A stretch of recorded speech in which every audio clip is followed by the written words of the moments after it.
Ce dimanche est marqué par une double offensive des partisans d'Emmanuel Macron sur leur droite, la déclaration de Gérald Darmanin et la tribune de 600 maires de France, dont beaucoup viennent de la droite. C'est votre cas notamment, Christian Estrosi. Bonsoir. Bonsoir.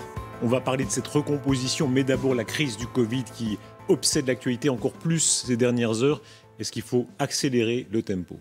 Bon, en effet, c'est la priorité des priorités. Nous voyons bien que l'esprit des Français, surtout en cette fin d'année, est surtout axé sur cette reprise du Covid pour laquelle il faut semer et lancer la mobilisation générale.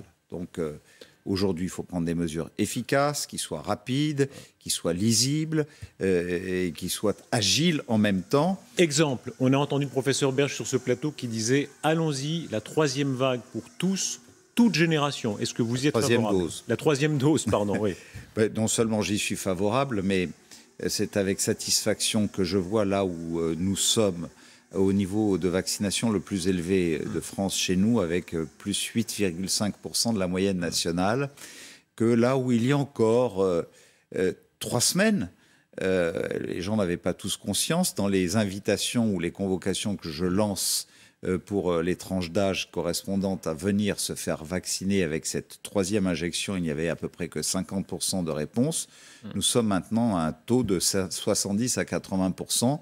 Donc il y a une prise de conscience qui, quelque part, me rassure. Pour être très clair, le président de la République a d'abord articulé 50 ans et plus, puis 40 et plus. Ça veut dire que le palier suivant, toutes les générations, parce que ça demande un volontarisme. Sur ce plan-là, je demande au président de la République qu'il n'y ait pas de tranche d'âge et que ce soit la troisième dose pour tous. Nous savons, c'est le Lancet qui donnait cette enquête. Après 6 mois, l'immunité baisse. Non, à quelques semaines après l'injection, vous êtes à 88% à peu près de protection. Mais déjà passé 4 mois, vous tombez à 45-47%. Ça veut dire que, sans regarder forcément le délai des 6 mois, quand on passe le 4e, le 5e mois, il faut y aller à fond. Le Covid est de retour. Et j'attends vraiment de la part de nos concitoyens d'avoir la conscience de se mobiliser. Vous êtes le maire d'une ville importante. Quand on dit qu'il faut certaines mesures d'incitation, en particulier auprès des non-vaccinés, qu'est-ce que ça pourrait être ? D'abord, naturellement, la pédagogie, la confiance que j'ai en eux, toujours expliquer. Je le fais d'ailleurs non pas à travers mes propres élus qui font le taf, mais je demande notamment à un grand nombre de professeurs du CHU et de représentants du corps médical qui font partie de mon propre conseil scientifique d'aller dans les quartiers, d'aller partout. Nous faisons de l'itinérance dans la métropole pour aller dans les villages les plus reculés de notre au pays pour sensibiliser tout le monde. Pédagogie, est-ce qu'il faut aussi un peu de contraintes ? Ça marche, on l'a vu avec le pass sanitaire. Une fois que vous aurez passé le stade de la pédagogie, de la confiance, pour ceux qui continueront à s'entêter, je le dis, les vaccinés ne doivent pas subir le prix que pourraient leur faire payer les non-vaccinés.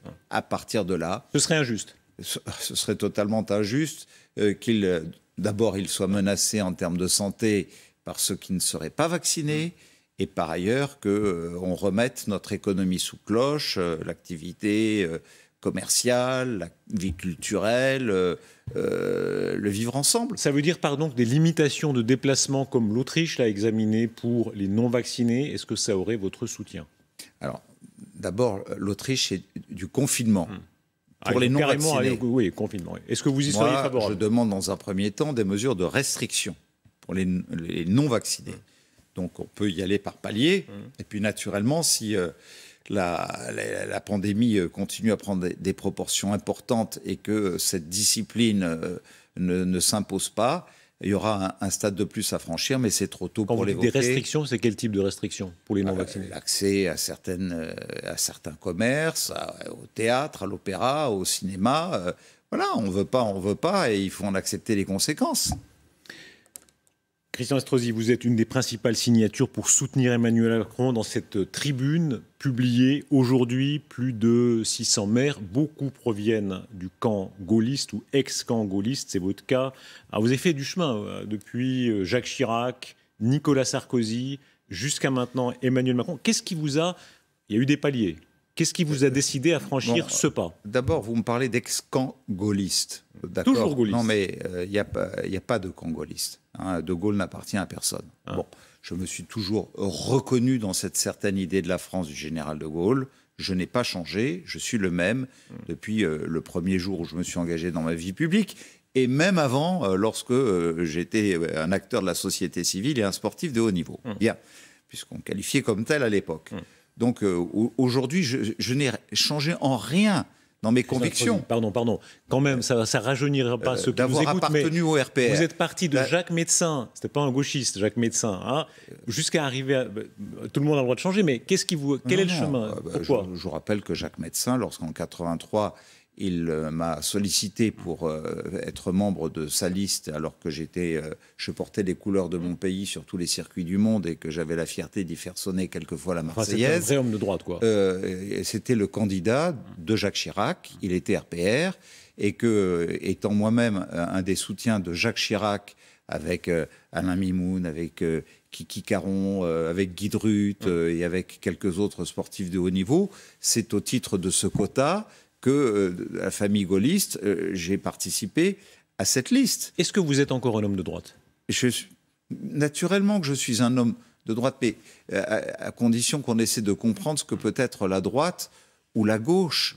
Aujourd'hui, je suis surtout le maire d'une grande ville qui essaie d'apporter du bonheur, du bien-être, de l'art de vivre à ses administrés. Et la liste que je conduis, même si je suis un homme de droite, j'ai veillé à ce qu'il y ait un équilibre entre des gens qui peuvent se revendiquer des républicains, des gens qui peuvent se revendiquer du modèle. J'ai même des syndicalistes qu'on peut retrouver à la CGT ou à Force ouvrière. De Gaulle, pardon, il est cité au début de votre tribune, c'est très frappant quand même, la présence du général de Gaulle. Emmanuel Macron dans le congrès des maires l'autre jour. Ce que je suis au-dessus de tout ça, c'est le général de Gaulle lui-même qui disait le pire pour notre pays, ce sont les partis politiques. Et les corps intermédiaires, grande critique des corps intermédiaires. Est-ce que là, il y a quelque chose de gaullien dans la démarche d'Emmanuel Macron et dans la vôtre? En ceci. Mais naturellement, aujourd'hui, nous ne pouvons pas avoir et continuer à avoir cette verticalité qui fasse que d'un syndicat, d'un parti politique, d'une organisation administrative ou institutionnelle, il y ait cette bureaucratie qui se renforce à tous les étages et qui essaie d'imposer des règles du jeu, là où on a besoin de respiration, on a besoin de transversalité, on a besoin de dépassement pour répondre, surtout dans ces périodes de crise, à l'intérêt général de l'ensemble de nos concitoyens.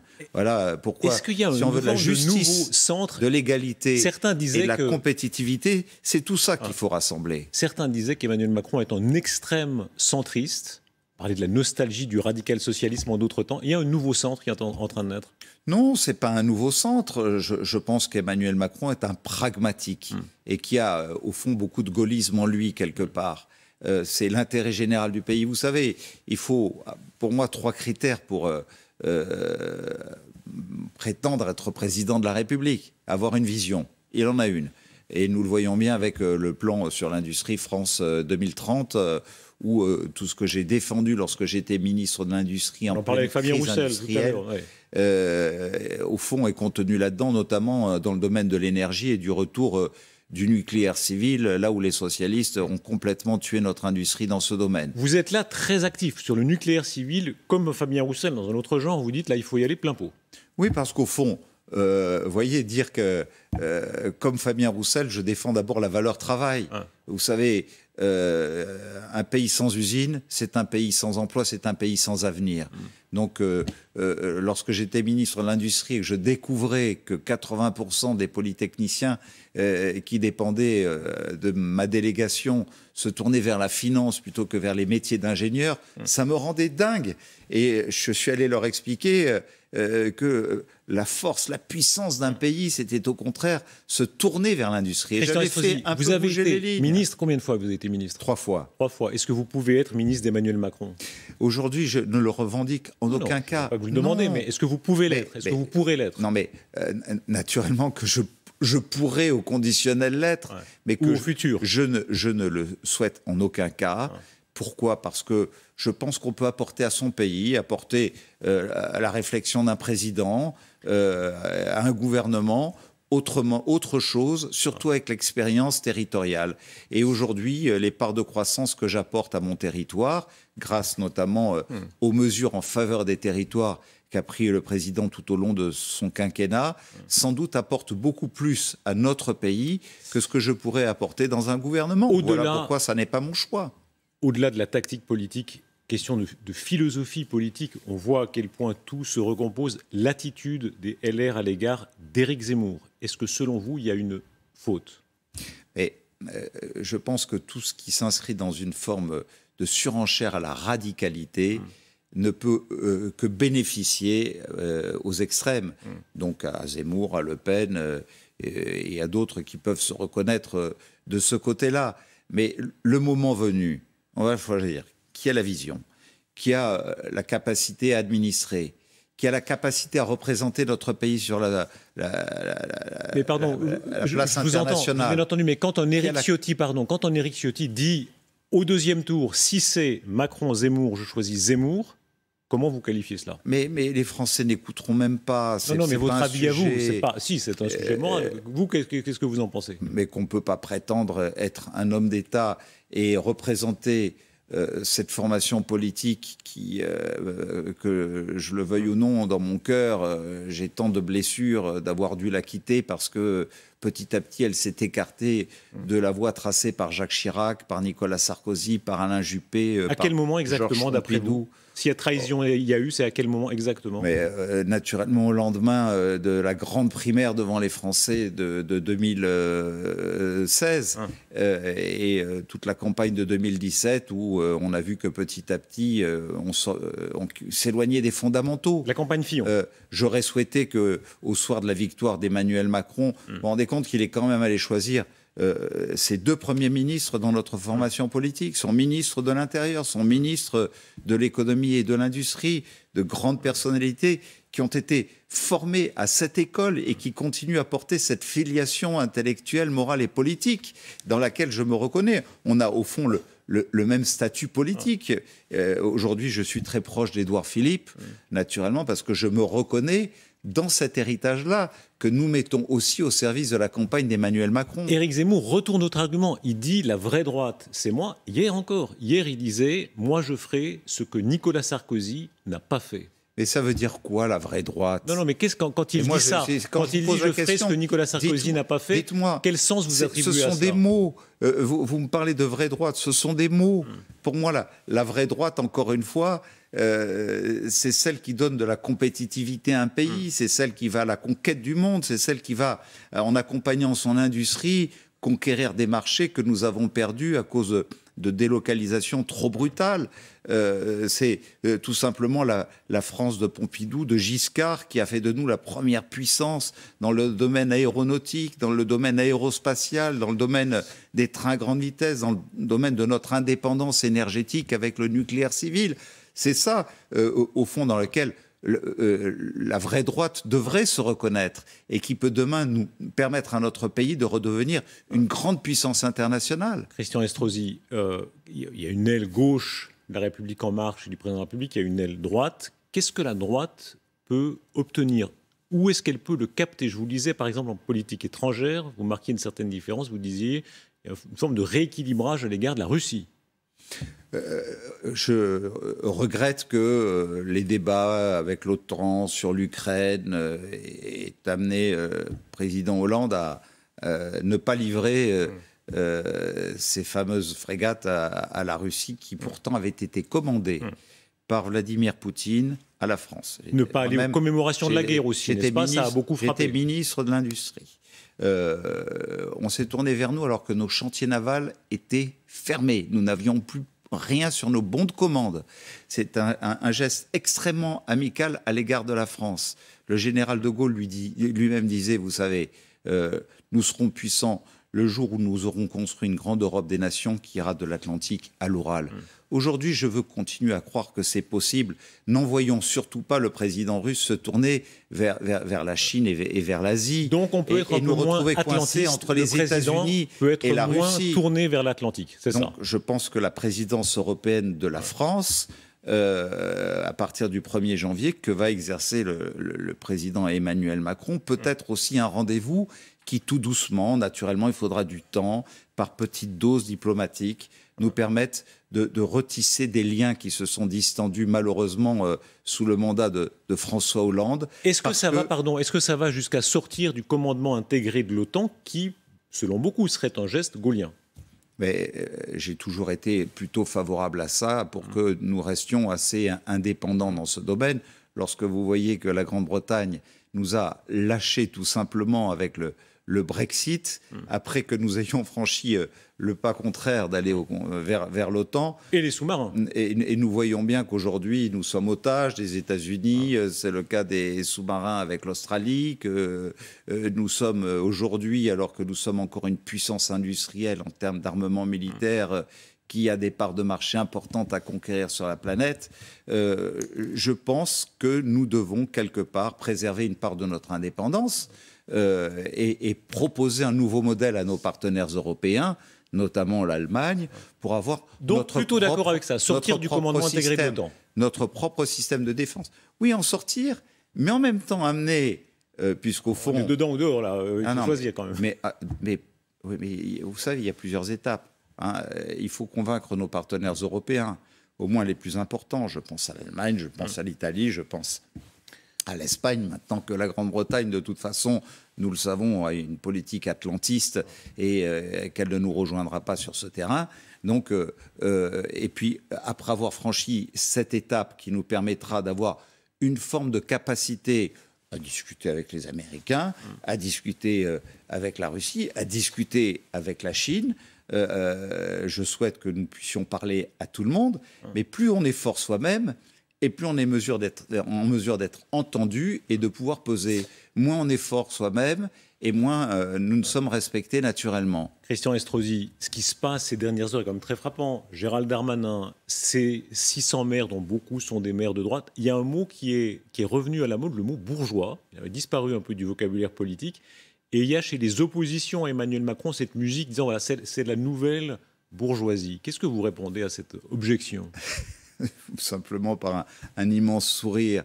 Je vois beaucoup de sectarisme qui a décidé de se dresser contre 600 maires qui sont tous sauf des maires qui ne mènent pas des actions sociales, des médiations dans les quartiers, qui essaient d'apporter du pouvoir d'achat à l'ensemble de leurs contribuables. Tenez, les 600 maires qui ont signé, c'est quand même quelque chose de significatif. Quand je vois ceux qui appartiennent au camp qui dénonce la bourgeoisie et qui disent « nous sommes contre la suppression de la taxe d'habitation », ben, la suppression de la taxe d'habitation que moi j'ai soutenue, dans ma propre ville, elle a permis à près de 400 000 foyers d'avoir 350 millions d'euros d'exonération de taxes d'habitation par an. Ce sont les foyers les plus modestes, ce sont les classes moyennes. Et ce n'est pas une dimension sociale de redonner du pouvoir d'achat à un moment où les plus faibles en manquent sérieusement. On entend vos arguments dans un genre plus trivial, vous savez bien cependant les réactions aujourd'hui, ceux qui disent « il va à la soupe ». Oui, et à la soupe pourquoi? Dites-moi. J'ai dit très clairement les choses. Vous savez, ça fait 5 ans qu'on... C'est la même ritournelle. La trahison. Estrosi, la trahison. Il a envie de ceci, il a envie de cela. Je me suis consacré à ma ville, à cette métropole qui est extraordinaire, qui va finir l'année avec 6 à 7% de croissance par rapport à 2019, où j'ai des chantiers de partout, accompagnés par l'État, un président de la République qui nous a permis d'être soutenus auprès de l'UNESCO pour accéder au patrimoine mondial, un hôtel de police en matière de sécurité qui sera le premier grand hôtel de police mutualisé, police nationale et police municipale, où l'État apporte sur le plan de relance 250 millions d'euros. Je défends mes concitoyens. Je ne suis pas au service du président Macron. Je ne suis pas au service d'un parti politique. Je suis au service des Français. Je suis au service des Niçois. Je suis au service de mes administrés. Et un maire, c'est ça. C'est pas la campagne pour la mairie de Nice. Et un traverser ça. Mais on vous a entendu. J'ai 4 ans, puis je ne me fais pas de soucis pour cet Christian avenir-là. Estrosi, Je sais tout le est niveau de tellement confiance que j'ai. passionnel dans cette période autour du Covid, autour de Didier Raoult. Vous aviez beaucoup soutenu Didier Raoult de manière très offensive. Aujourd'hui, il est fortement accusé. Est-ce que ça vous fait revoir votre jugement ou réserver davantage votre jugement? Non, je ne le réserve en aucun cas. Didier Raoult, au-delà de l'amitié que nous nous portons depuis très longtemps d'ailleurs, est un des plus grands scientifiques français. Sur la scène internationale, est reconnu comme tel. Il se trouve que les travaux qu'il a conduits, à un moment où il n'y avait rien, où on ne savait rien, c'est comme si on disait ceux qui étaient en charge au mois de mars beaucoup disent 2020. Très grand microbiologiste, mais aussi des accusations graves qui pèsent contre lui aujourd'hui. Est-ce que vous réservez un peu le jugement ou vous dites non, soutien absolu? Moi, je ne suis pas dans le fond du dossier. Je vous dis simplement que, à la fois avec sa qualité scientifique et avec son humanisme, il a essayé d'apporter une réponse à un moment où il y avait zéro réponse. On était à peine... Vous avez vous-même suivi son protocole à l'hydroxychloroquine? Absolument. Ça, vous ne le regrettez pas? Mon épouse, moi-même, l'avons suivi. En moins de 5 jours, j'étais au boulot, remis sur pied. Donc, est-ce simplement le fait du hasard ou l'efficacité du traitement? Donc ça peut être le hasard aussi. La réalité, c'est que comme beaucoup qui ont utilisé ces préconisations, je vois simplement que j'ai pu être extrêmement efficace et aux manettes de ma ville en moins de 48 heures. Donc je lui suis très reconnaissant d'avoir été attentif à ma propre santé à ce moment-là. Christian Estrosi, merci beaucoup. Bon retour à Nice. Vous vous rappelez ce que Nietzsche dit de Nice? Nietzsche a trouvé beaucoup d'inspiration à Nice. Il dit que c'est la plus belle lumière du monde. Oui, oui, parce que vous savez, il passait 6 mois de l'année en Suisse, au milieu des montagnes, et l'hiver, il venait prendre la lumière à Nice, qui était sa plus belle source d'inspiration. Vous êtes le bon VRP de Nice. Merci beaucoup, Christian Estrosi, d'avoir été notre invité ce soir